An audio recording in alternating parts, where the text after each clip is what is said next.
Hola de nuevo. ¿Cómo estás? Espero que todo te vaya muy bien. Me permito recordarte que este mismo audio lo tienes en el canal en 2 versiones más para dormir. Hoy quisiera complacer a tantos de ustedes que me piden que les hable del cosmos. Honestamente te confieso que de paso me complazco yo también, porque es que me parece un tema de lo más interesante.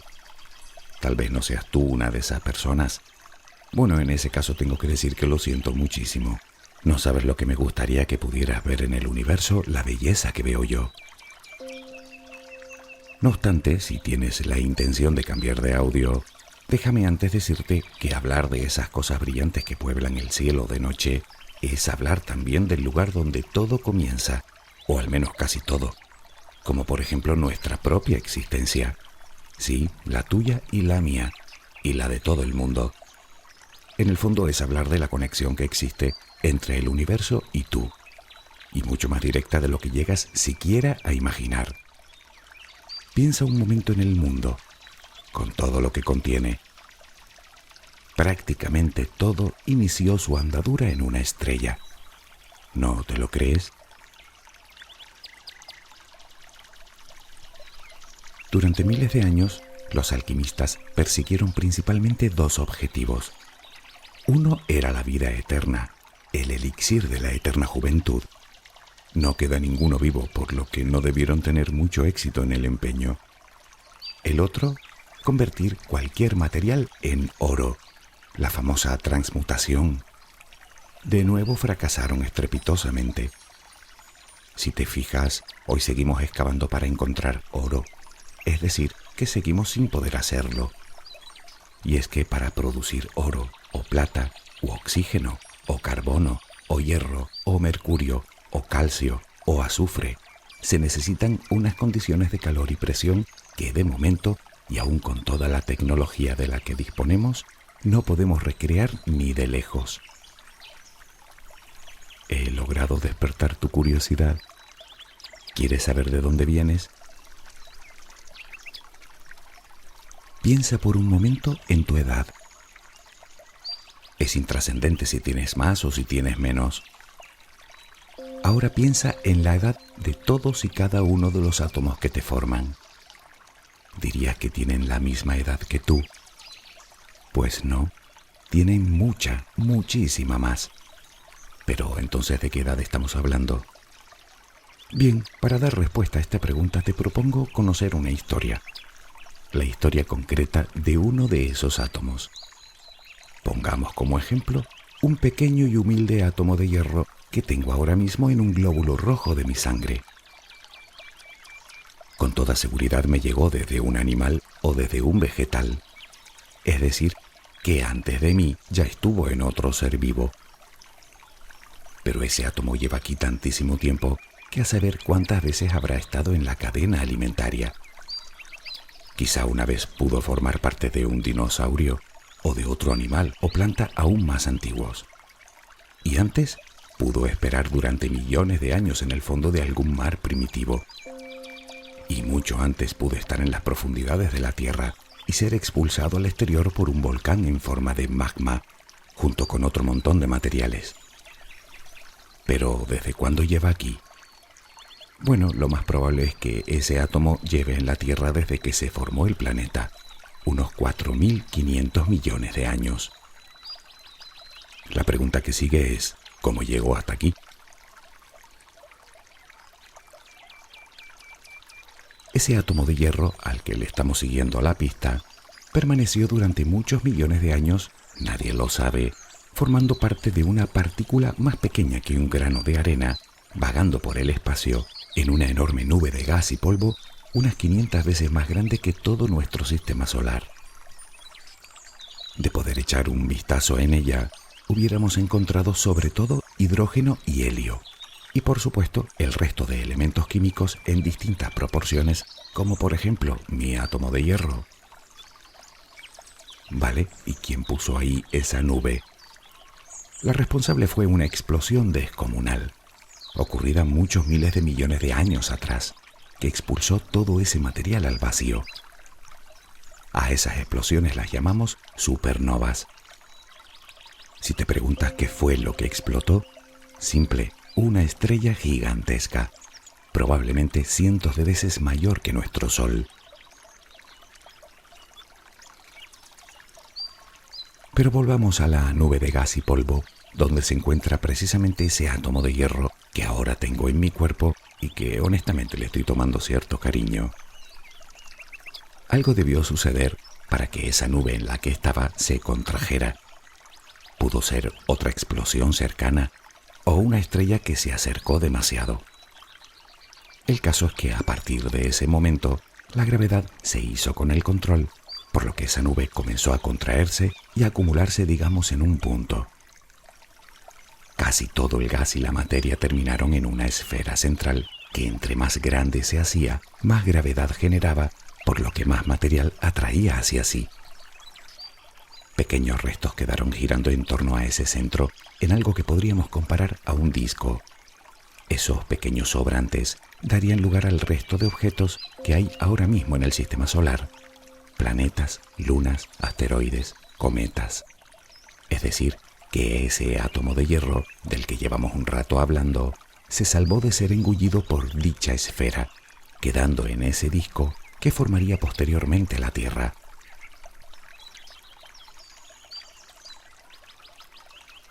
¿Y qué ocurrió con la esfera central? Bien, tenemos una enorme bola de gas, principalmente hidrógeno. La gravedad cada vez la comprime más, haciendo que la presión y el calor aumenten más y más en su centro. Cuando la temperatura del núcleo llega a los 10 millones de grados, comienza la magia. Bueno, no es magia. Su nombre correcto es reacción termonuclear. Acaba de nacer el Sol. Verás, los átomos de hidrógeno son los átomos más simples que existen. Están compuestos por un núcleo, formado por un protón y un neutrón, y un solo electrón que lo orbita. A los átomos, en general, no les gusta nada estar muy pegados los unos a los otros. De hecho, se repelen con una fuerza muy poderosa. Pero, ¿qué ocurre si tú sometes a dos átomos de hidrógeno a mucha presión y mucho calor, como sucede en el corazón de una estrella? El calor hace que se muevan mucho más rápidamente y la presión los obliga a hacerlo muy cerca los unos de los otros. Esto produce que de vez en cuando dos átomos de hidrógeno choquen y se unan, formando un átomo de helio. Se le llama fusión termonuclear. Como curiosidad, te contaré que el sistema que utilizamos en la Tierra para extraer energía atómica es la fisión nuclear. Mientras que la primera, la fusión, une átomos, la segunda, la fisión, los rompe, liberando también gran cantidad de energía. En este caso utilizamos átomos muy complejos y muy inestables, como el uranio. La única forma que tenemos de fusión nuclear en la Tierra la desarrollamos en la bomba H, la bomba de hidrógeno. Ese maldito engendro crea las condiciones mismas del Sol, arrasando todo a su paso. ¿Y sabes lo más sorprendente? Que para esa destrucción no necesita más que la cantidad de hidrógeno que cabría en un globo de cumpleaños. Imagina lo que puede suceder en el interior del Sol con un diámetro de casi 1,5 millones de kilómetros.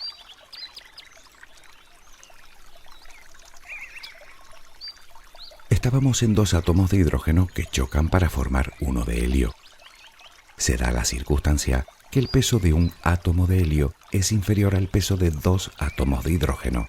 Es decir, que de esa drástica unión se desprende algo, una pequeña parte en forma de energía. A nosotros nos llega una diminuta fracción de ella en forma de luz y calor. Para que te hagas una idea de su poder, nuestro Sol produce tanta energía en un solo segundo como toda la utilizada en la historia de la humanidad. Volvamos a aquella estrella que acababa de nacer. Hasta este momento, la gravedad no había hecho más que aplastar todo el gas hacia el centro, pero la reacción en cadena que se produce en su interior, fundiendo cada vez más átomos de hidrógeno, crea ahora la fuerza necesaria que la contrarresta, que la expande hacia afuera. Las estrellas, todas las estrellas nacen de la misma manera, de una enorme nube fundamentalmente de gas. Su combustible principal, el hidrógeno, el elemento más abundante con diferencia en el universo, creado en su totalidad en el comienzo mismo de los tiempos, justo después del Big Bang.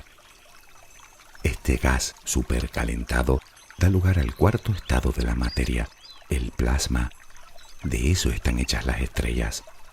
Y todas deben su funcionamiento al equilibrio de esas dos fuerzas, la gravedad, que tiende a aplastarla, y la energía que genera, que tiende a expandirla. La estrella intentará mantener ese equilibrio durante toda su vida. Sin embargo, pensar que por esta circunstancia todas las estrellas son iguales es como decir que por nacer de la misma manera todos los humanos somos iguales. Y de hecho las diferencias que existen entre nosotros son insignificantes si las comparamos con las que encontramos en las estrellas. Y la diferencia fundamental es su tamaño, la cantidad de materia con la que se formó. De su masa dependerá su vida y su muerte. Sí, todas las estrellas mueren, y de varias formas diferentes. Catalogar las estrellas nos llevaría demasiado tiempo, así que simplificaremos mucho y aunque parezca un poco macabro, las clasificaremos precisamente por cómo afrontan el final de sus vidas, que por otro lado tiene una relación directa con su tamaño. Para empezar nos encontramos con estrellas, digamos, fallidas. Son muy pequeñas, no acumularon la suficiente masa que creara la gravedad necesaria, por lo que en su centro nunca llegó a darse la fusión del hidrógeno. Digamos que como estrellas nunca se encendieron. Son las llamadas enanas marrones. Prácticamente son invisibles, pues la luz que emiten es casi nula. En realidad, algunos afirman que ni siquiera llegan a la categoría de estrella. Imagínate un Júpiter 20 o 30 veces mayor. Pues algo así. Seguimos con las enanas rojas. Son las más abundantes del universo. Sin embargo, en la noche más clara no verás ni una. Son, digamos, la mínima expresión de una estrella. En su núcleo hay reacción nuclear, pero al ser mucho más pequeña, el brillo y el calor que irradia son muchísimo menores al de nuestro propio Sol. De hecho, la luz que emiten es roja, de ahí su nombre. Al ser tan pequeñas, la gravedad no las estruja demasiado, por lo que queman su combustible de forma muy lenta, tanto que llegan a durar cientos de miles de millones de años, si no billones de años. De hecho, las que se conocen tienen casi la edad del propio universo. Cuando quemen todo el hidrógeno, se contraerán hasta convertirse en un objeto oscuro y frío. Un ejemplo de enana roja es precisamente la estrella más cercana a nuestro sistema solar, Próxima Centauri. Siguiendo con este sucinto catálogo de estrellas, llegamos a las estrellas amarillas. El Sol es una de ellas. Como el resto pasan toda su vida quemando su combustible para poder mantener a la gravedad a raya. Su secuencia principal ronda los 10.000 millones de años, más o menos lo que se le calcula de vida a nuestro Sol. Su masa le permite mantener unos 5.500 grados centígrados en su superficie y unos 10 millones en su centro. Cuando acabe de fundir el hidrógeno, la estrella se contraerá, lo que hará que su núcleo se aplaste aún más, generando muchísimo más calor que antes, por lo que en un intento de sobrevivir, la estrella comenzará a fundir helio. El calor en el interior aumentará hasta los 100 millones de grados, así que la estrella se expandirá miles de veces su tamaño. Se volverá más fría en sus capas exteriores y se convertirá en una gigante roja. Su tamaño engullirá la órbita de Mercurio, de Venus y probablemente la de la Tierra también. Sin embargo, esta fase no dura mucho. El helio se quema en pocos millones de años. A continuación intentará fundir carbono, y así hasta que yo no pueda fundir nada más, pues no tiene la masa necesaria. La estrella dejará escapar sus capas más exteriores, dando lugar a uno de los espectáculos más hermosos del universo. una nebulosa planetaria. En el centro, la estrella, reducida al tamaño aproximado de la Tierra, muy densa y de una tenue luz blanca. Nuestro Sol, después de vivir casi toda su vida siendo una pequeña estrella amarilla, antes de morir se convertirá en una gigante roja y terminará sus días siendo una enana blanca que con el paso del tiempo simplemente se apagará. ¿Sabías que dentro del Sol cabrían cómodamente 1.000.000 de tierras? A nosotros nos parece enorme, pero lo cierto es que depende con qué lo compares. Si lo haces con las estrellas más grandes y luminosas, no pasa de farolillo de feria. ¿Te imaginas una estrella tan grande que abarque hasta la órbita de Júpiter? Son tan descomunales que su brillo puede ser millones de veces mayor al de nuestro Sol. Y su color va desde el blanco, las menos grandes digamos, hasta el azul en las mayores.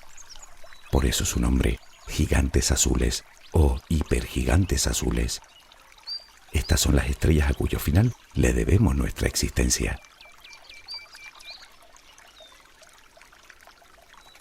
Las estrellas grandes están sometidas a mayor gravedad, así que habrá mayores presiones en su núcleo, y esto les lleva a consumir su combustible de forma más rápida, a veces en un solo 1.000.000 de años en el caso de las mayores. Quiere decir que si eres una estrella, cuanto más grande seas, más calor generas y en consecuencia más brillante serás, pero menos tiempo vivirás, aunque eso sí, más espectacular será tu final.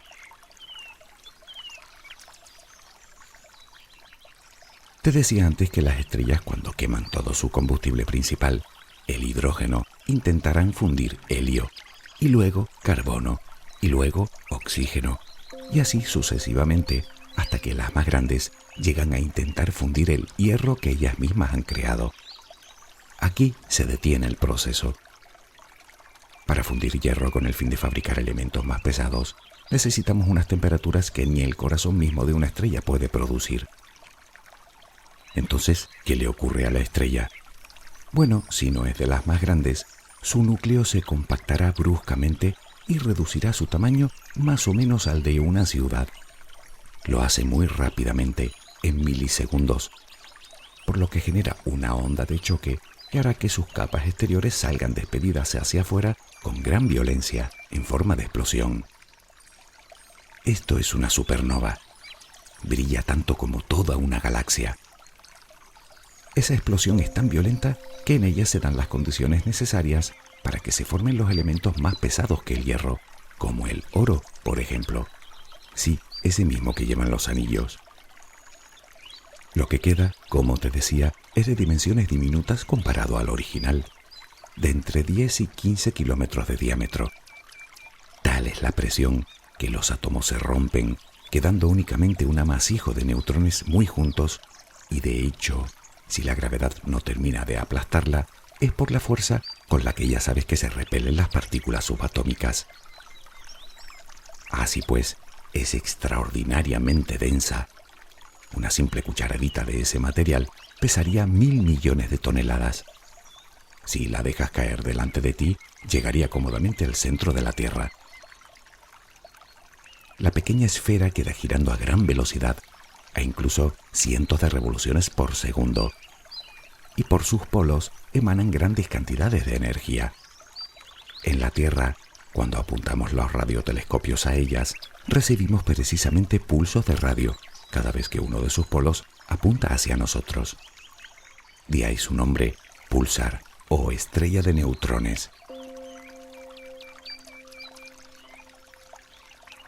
Pero, ¿qué sucede con las estrellas más grandes de todas, las hipergigantes azules?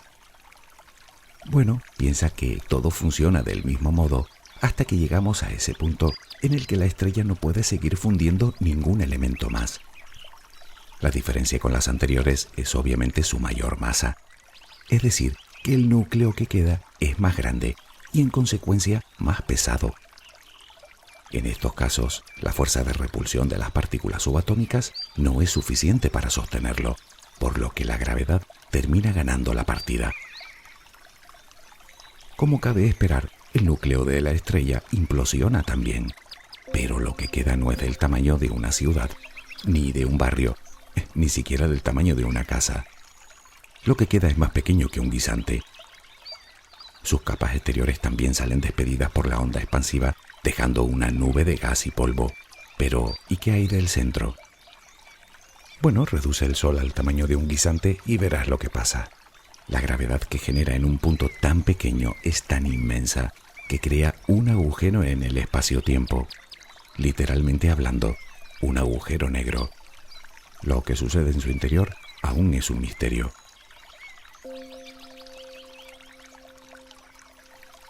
Se cree que las primeras estrellas se formaron unos 200 millones de años después del Big Bang.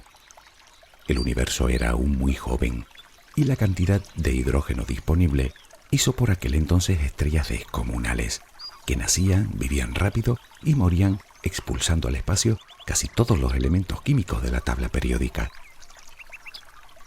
Hoy sabemos que hay más estrellas en el universo que granos de arena en todas las playas de la Tierra. Todas las que vemos, tanto a simple vista como con telescopios, están dentro de nuestra galaxia.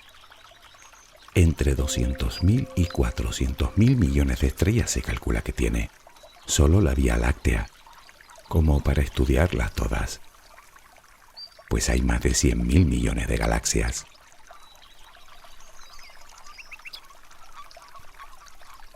Si te lo estás preguntando, sí, hoy en día se siguen creando estrellas por todo el universo. Podemos verlas naciendo de grandes nubes, similares a las que crearon el Sol. Son auténticos semilleros de estrellas. A estas nubes se les denomina nebulosas, y probablemente te suene el nombre de alguna de ellas, como la nebulosa del cangrejo o la nebulosa de ojo de gato. ¿No? Entonces te sonará la nebulosa Los Pilares de la Creación. Es sin duda una de las imágenes más populares captadas por el telescopio espacial Hubble. Aunque en realidad esto es una incorrección. No se trata en sí misma de una nebulosa, sino de una parte de otra mucho mayor, llamada nebulosa del Águila, a unos 7.000 años luz de nosotros.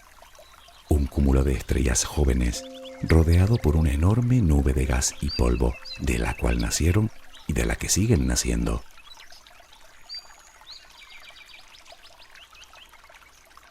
A veces me pregunto qué pensarían nuestros ancestros cuando miraban al cielo durante las noches. Durante casi toda la historia de la humanidad, las estrellas fueron todo un enigma. Y con todo su misterio, intentamos entenderlas desde tiempos remotos observándolas. Hicimos mapas con ellas.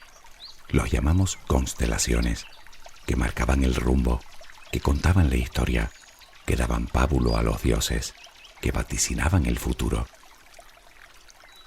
La primera carta estelar fechada que se conserva data de hace unos 3.500 años, egipcia. Desde aquí y a simple vista, naturalmente solo hemos podido ver las estrellas más brillantes. Sirio, sin ir más lejos, llamada también Alpha Canis Majoris, es la más brillante del cielo nocturno. Existen evidencias que era conocida por los egipcios, los mayas, los sumerios, los griegos, los hindúes y hasta por los polinesios. Hoy sabemos que, en realidad, Sirio no es una estrella, sino dos, una estrella binaria, a unos 8,6 años luz de nosotros.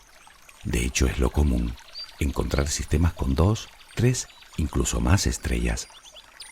Por cierto, ¿sabías que hay quienes afirman que el Sol también tiene una estrella compañera, una hermana? ¿Dónde está?, te preguntarás. No te creas, alguno hay que la está buscando. Podría ser una enana roja o una enana marrón, por lo que sería muy difícil de encontrar.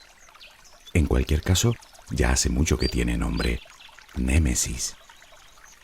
No obstante, lo que parece más probable es que el Sol sí que tuvo una compañera, pero hace mucho tiempo. Se cree que pudieron formarse juntas, pero demasiado lejos la una de la otra, por lo que la gravedad no pudo mantenerlas unidas y terminaron siendo dos estrellas independientes.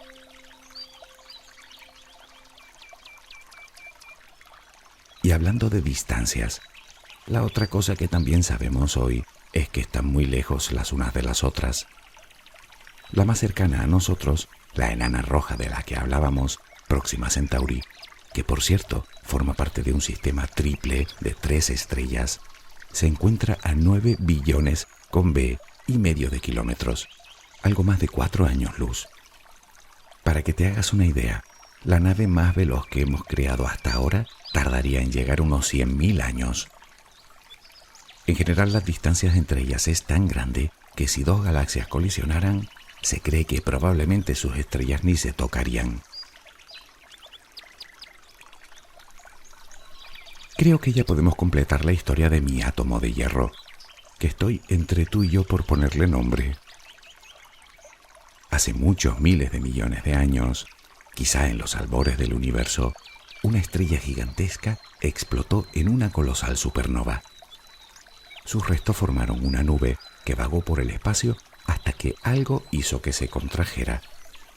Formó otra estrella muy grande también, que vivió y murió con otra gran explosión, cuyos restos terminarían formando el Sol, la Tierra, tú y yo. No me he equivocado. Se calcula que el Sol bien podría ser una estrella de tercera generación. Y la pista la dan la gran concentración de elementos pesados que existen en el sistema solar.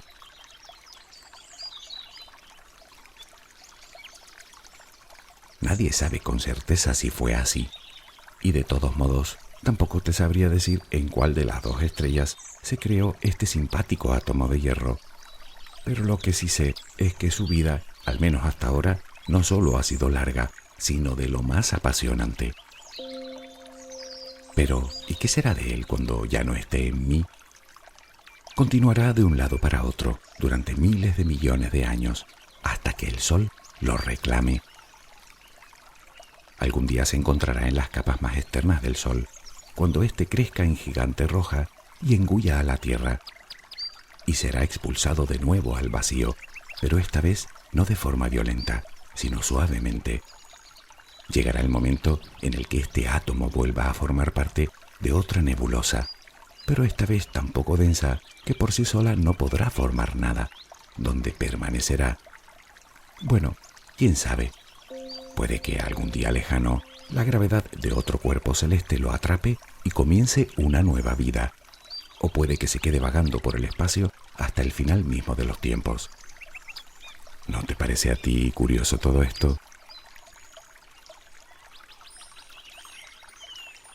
Puede que a estas alturas del audio no haya logrado despertar tu interés por el cosmos. Bueno, déjame intentarlo una última vez, contándote una de tantas curiosidades que podemos encontrar a lo largo y ancho del universo. Y ya que hablamos de estrellas, ¿qué mejor contarte algo de nuestro Sol? O mejor, de cuando muera, de cuando agote todo su combustible y se convierta en enana blanca, quedando reducido más o menos al tamaño de la Tierra. Por cierto, no debes inquietarte, eso pasará dentro de unos 5.000 millones de años. El Sol se encuentra más o menos a la mitad de su vida. Tenemos Sol para rato. Pero a lo que vamos, resulta que los científicos han descubierto algo asombroso. El núcleo de una enana blanca parece estar formado por carbón y oxígeno cristalizados. ¿Sabes lo que quiere decir?